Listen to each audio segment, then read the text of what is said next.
এক সময়ের কথা। বাংলার এক ছোট্ট গ্রাম। গ্রামের নাম গন্ধর্বপুর। শীতলক্ষ্যা নদীর তীরে সেই গ্রাম। সেইখানে থাকত এক গরিব কৃষক, নাম তার আব্দুল।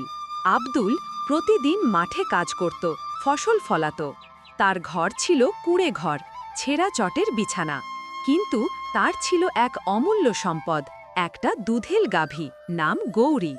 সে গাভীটিকে প্রতিদিন ভালোবেসে ঘাস খাওয়াতো, গোসল করাতো।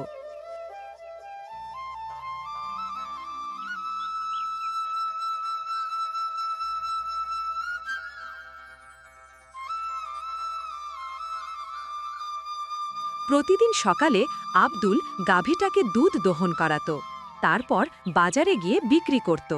সে টাকায় চাল, লবণ আর নিজের জন্য এক বাটি ভাত আনত। গাভীটাই ছিল তার জীবনের আনন্দ।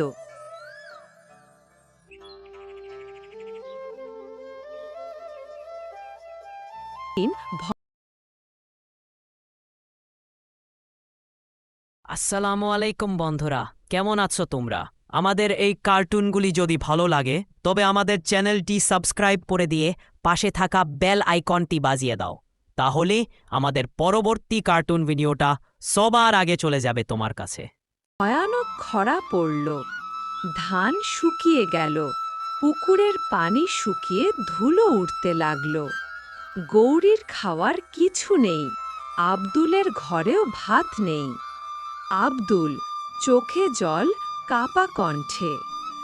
তোকে না খাইয়ে আমি নিজে খেতে পারি না গৌরী, তুই আমার আপন।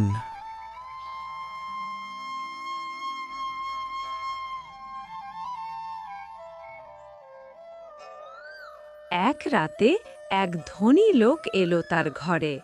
লোকটি বলল, এই গাওইটা আমাকে দিয়ে দে, আমি তোকে অনেক টাকা দেব। না ভাই, টাকায় ভালোবাসা কেনা যায় না। গৌরী আমার সন্তান।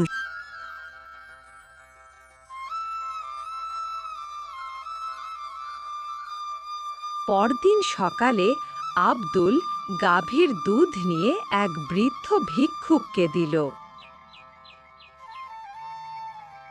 আল্লাহ তোমার জীবনে বরকত দিক বেটা। দোয়া কইরেন চাচা, আল্লাহ দুয়ার মর্যাদা রাখবেন।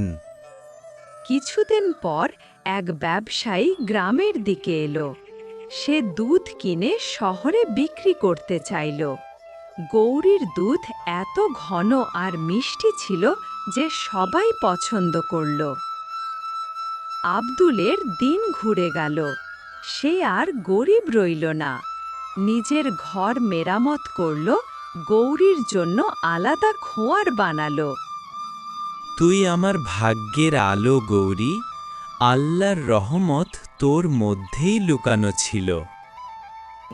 হ্যাঁ, ভালোবাসা, ধৈর্য আর বিশ্বাস, এই তিনেই লুকানো থাকে জীবনের বরকত।